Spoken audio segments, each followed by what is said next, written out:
He is one of the strangest political figures of the 21st century. A young man inherited one of the most isolated countries on Earth, took control of an army, a nuclear program, and a political dynasty, and somehow ended up sitting across the table from Donald Trump. Then he disappeared again. No daily interviews, no open press conferences, just missiles, military parades, carefully chosen photographs, and silence. The country itself feels distant.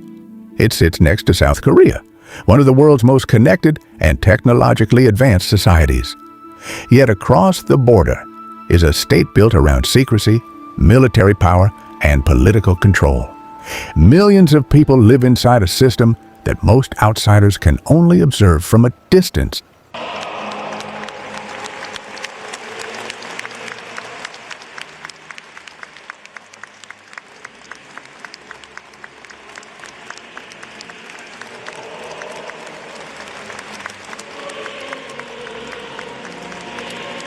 Kim Jong Un inherited that world from his father, Kim Jong Un. His grandfather, Kim Il-sung, had created the North Korean state after the Second World War. His father turned the family dynasty into an extraordinarily durable political system. And when Kim Jong Un eventually took over, many outside observers wondered whether such a young leader could actually control it. He did. And then he did something even more unexpected. He accelerated the nuclear and missile programs, strengthened his military position, and gradually transformed himself from a young and mysterious successor into the central figure of North Korea's foreign policy. His image could look almost theatrical, but the strategy behind it was anything but accidental. And then there is his sister, Kim Yo-jong. She has become one of the most recognizable voices of the regime, particularly when messages need to be delivered with pressure, but without putting the leader himself at the center of the confrontation. Her role matters because North Korea does not communicate like a normal government. Sometimes the message is the statement. Sometimes the missile is the statement. For Pyongyang, nuclear weapons are not simply another military capability. They are a guarantee. The regime has watched what happened to governments that lost strategic protection or became vulnerable to foreign intervention. Its conclusion was simple. If survival depends on the goodwill of others, survival is never guaranteed. This is not simply propaganda about a nuclear program. North Korea conducted 6 announced nuclear tests between 2006 and 2017. Since 2009, the International Atomic Energy Agency has not been able to implement safeguards measures inside the country. That means something important.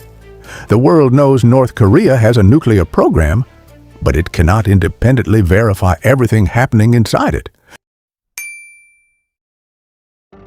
In November 2017, North Korea successfully launched its third intercontinental ballistic missile, a Hwasong-15 equipped with an extra-large heavy warhead.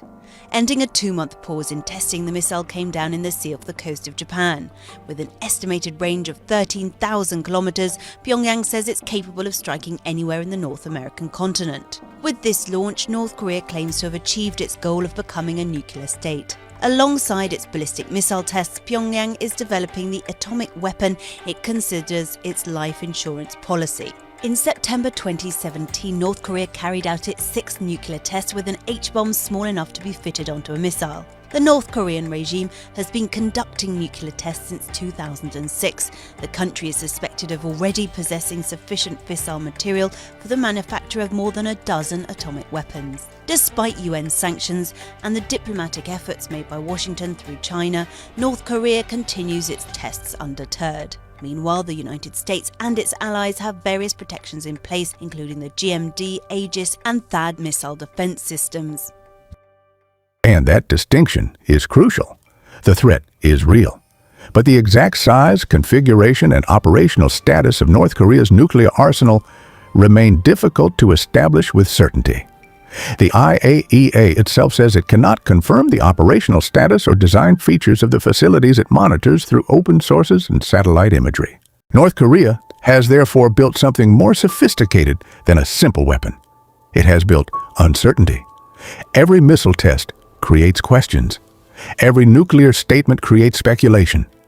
Every military parade creates new images. And every period of silence creates another question. What is Pyongyang preparing for? But Kim Jong Un is not operating in a vacuum. Just across the border is South Korea, protected by its own powerful military and by its alliance with the United States. Seoul is not simply another neighbor.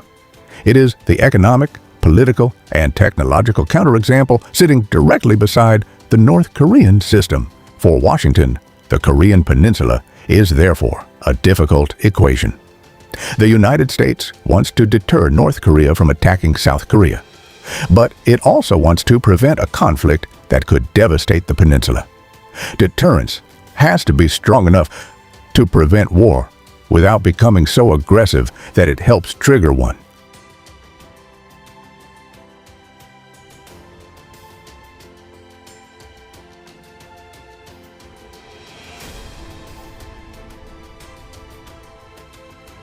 In 2018, the impossible happened. An American president met the North Korean leader in Singapore. They met again in Hanoi in 2019, and later that year, Trump crossed into North Korea at the demilitarized zone. For a country built around isolation, the images were extraordinary. But the photographs were more successful than the negotiations. Personal diplomacy created unprecedented contact. Yet the central question remained unresolved. Would North Korea actually give up the nuclear capability it considers essential to its security? The answer never came. The talks stalled. And eventually, the world moved on. North Korea is one of the poorest countries in the world. And yet, it's also one of just 9 nuclear powers, alongside economic giants like the US and China.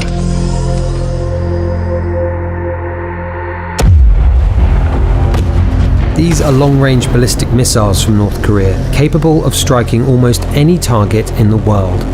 North Korea has long used heated rhetoric against South Korea and the US, but recently, it's raised the stakes. North Korean leader Kim Jong Un rang in the new year with a rally hours after making new threats. Earlier, Kim ordered his military leaders to, quote, thoroughly annihilate the US and South Korea if provoked. Given that nuclear weapons are a national priority and the cornerstone of North Korea's national defense, Kim Jong Un continues to see no reason in deviating from this path. But North Korea did not simply disappear. It changed partners. Its relationship with Russia became dramatically more important after Russia's invasion of Ukraine. In 2024, Moscow and Pyongyang signed a strategic partnership treaty containing a mutual defense commitment. North Korean military support for Russia then became part of the new relationship. One of the things that we've seen over the past year is the relationship between Russia and North Korea really flourish. And so we're going to see that relationship deepen. And that is the paradox of North Korea. The country is isolated, but its weapons reach far beyond its borders. Its economy is weak, but its military program gives it strategic leverage. Its leader rarely speaks to the world, yet almost every major power has to listen when Pyongyang decides to act. So how did a country facing crippling sanctions, where the average person earns less than $3 a day, manage to build such an expensive nuclear arsenal that may be capable of striking targets as far away as New York or Washington?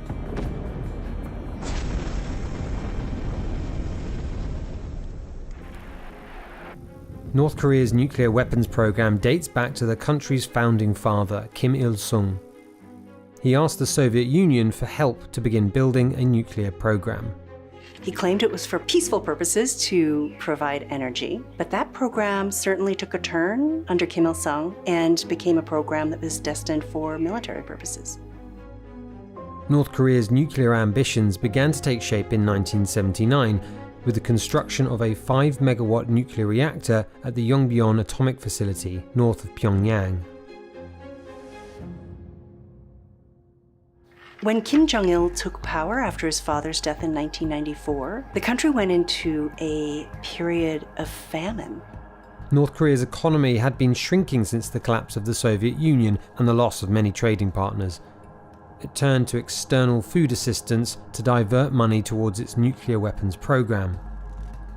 Kim decided to test the country's first multi-stage ballistic missile in 1998. And that, I think, really planted a flag on North Korea's ambitions with nuclear weapons and ballistic missiles. The Yongbyon nuclear facility had become North Korea's sole source of plutonium, which was used in its first nuclear test in 2006. The third Kim Jong Un, invested very strategically in nuclear weapons. That is a way for him to really focus his resources on the big weapons that he believes will help defend North Korea and also serve as a source of legitimacy for him personally. Fast forward to today, and experts say the country's built up a formidable nuclear arsenal for its economic size. Today, the North Koreans can hold the entirety of the US homeland, Australia, and parts of Europe at risk with their nuclear-tipped intercontinental range ballistic missiles. I think the United States and South Korea have to assume that the North Koreans have at least in the range of 50 nuclear warheads that could be used in the context of a war.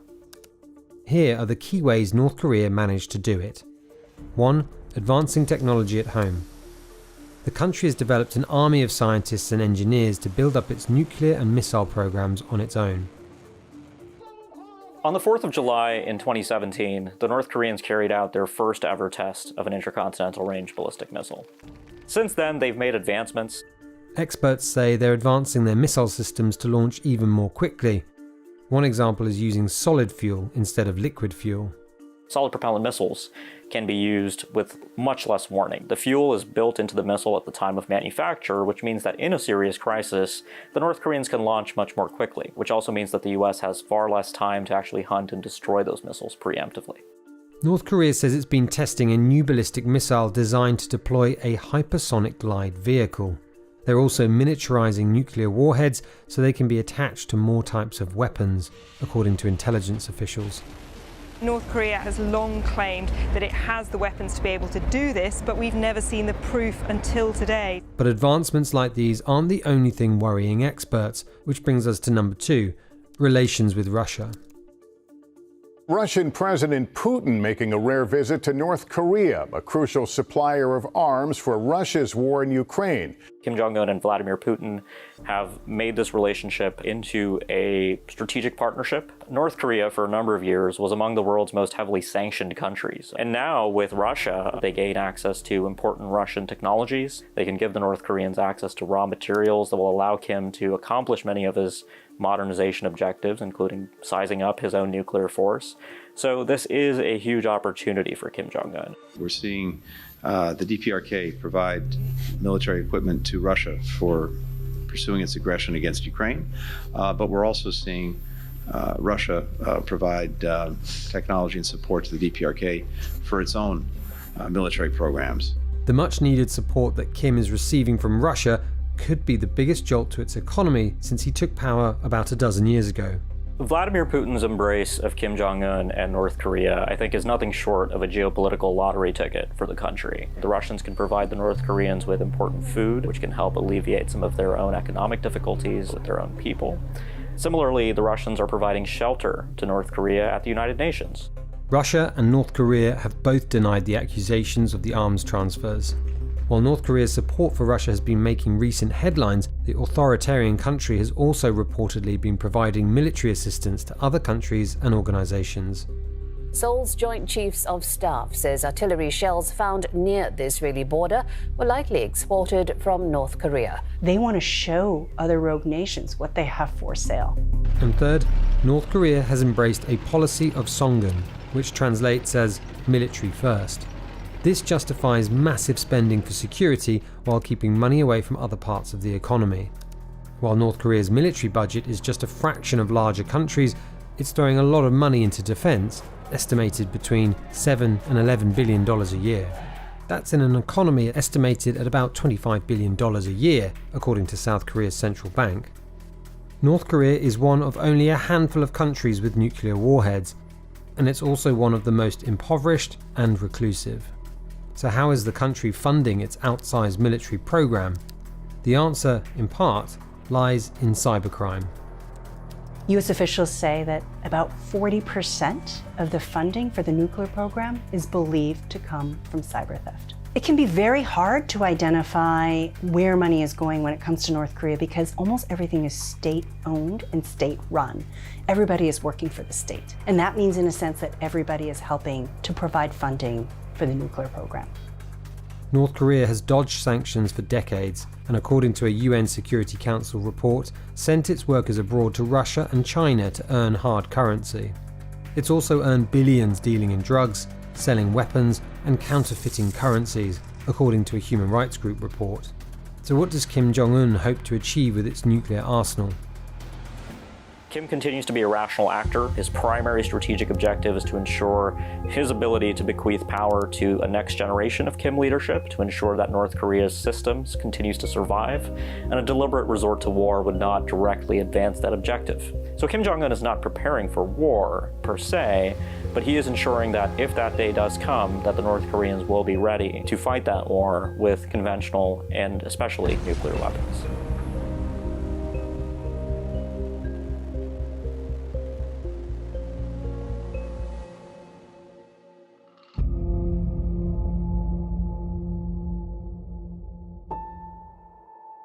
Kim Jong Un does not need North Korea to become powerful in the conventional sense. He needs it to remain impossible to ignore. A nuclear arsenal, a large conventional military, strategic relationships with Russia and China, and a willingness to wait can be enough to achieve that.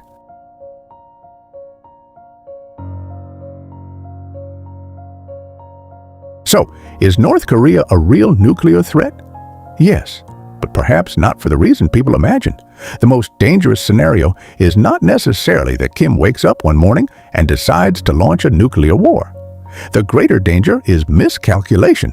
One military incident, one missile test, one misunderstood signal, followed by a chain of decisions that nobody can easily stop. Kim Jong Un has spent years learning how to wait. Wait through sanctions, wait through diplomatic isolation, wait through American elections, wait through international crises, and then return when the timing is favorable. That may be one of the most important things to understand about Pyongyang. Silence does not necessarily mean weakness. Sometimes, silence is strategy. The country may be quiet. Kim Jong Un may be quiet.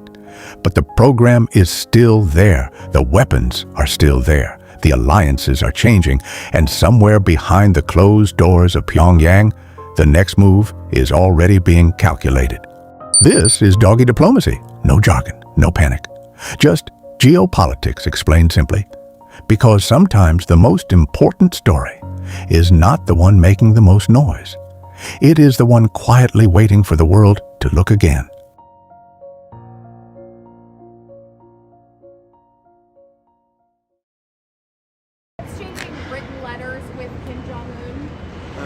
Can't tell you that. But I get along with him. And you know what? The fact that I get along with him, that's a good thing, not a bad thing. He has 57 very powerful nuclear weapons.